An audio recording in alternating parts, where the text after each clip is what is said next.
스마트폰이 열어준 문. 그러나 여전히 닫힌 세상. 스마트폰을 쓰는 법을 배웠지만 세상은 여전히 낯설다. 서울의 한 구청에서 열린 시니어 디지털 교실에서 들려온 말이다. 70대 중반의 한 어르신은 웃으며 카카오톡 보내기를 시연했지만 온라인 은행 앱에서 본인 인증을 시도하자 금세 긴장된 표정이 되었다.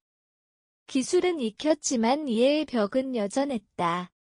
한국은 세계에서 가장 빠르게 고령화되고 있는 사회다. 통계청에 따르면 2025년이면 전체 인구의 20%가 65세 이상이 된다. 하지만 스마트폰 보급률 95% 시대에도 시니어의 디지털 활용 능력은 전체 국민 평균의 절반 수준에 머무르고 있다.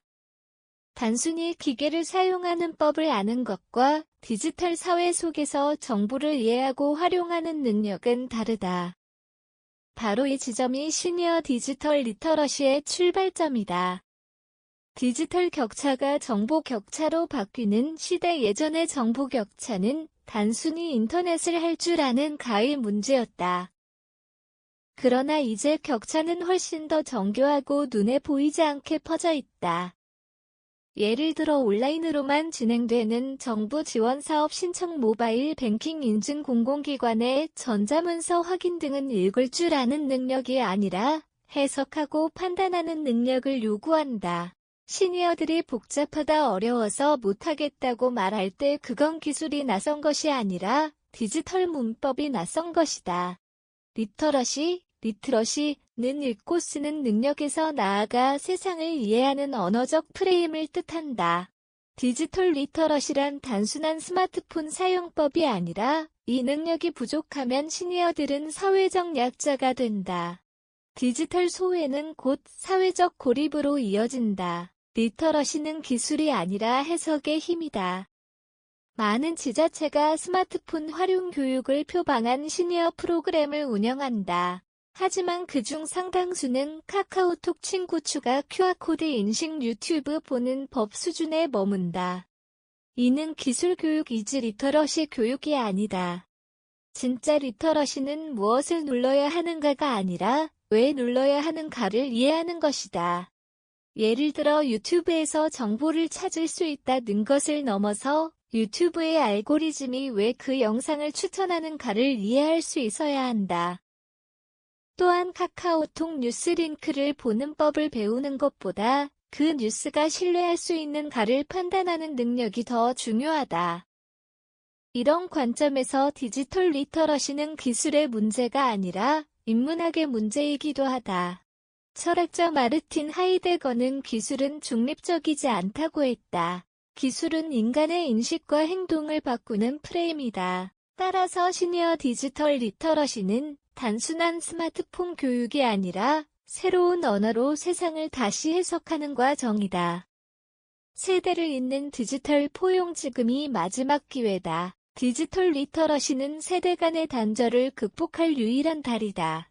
시니어는 기술을 배워 세상과 다시 연결되고 젊은 세대는 시니어와의 소통을 통해 기술의 인간적 의미를 되찾을 수 있다.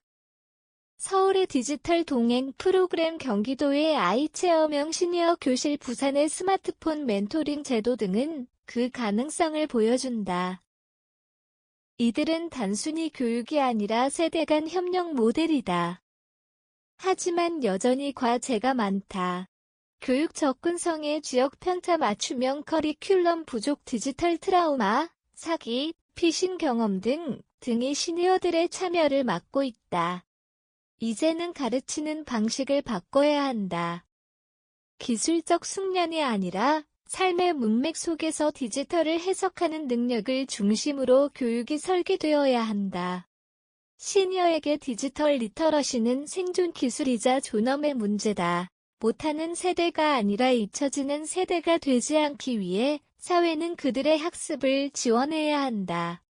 지금이야말로 디지털 포용의 마지막 골든타임이다. 우리가 디지털 리터러시라는 단어를 다시 정의해야 하는 이유는 간단하다. 기술이 인간을 위해 존재해야지 인간이 기술에 적응해야 하는 시대가 되어서는 안 되기 때문이다. 시니어 디지털 리터러시란 결국 삶을 기술에 맞추는 법이 아니라 기술을 삶에 녹여내는 지혜다.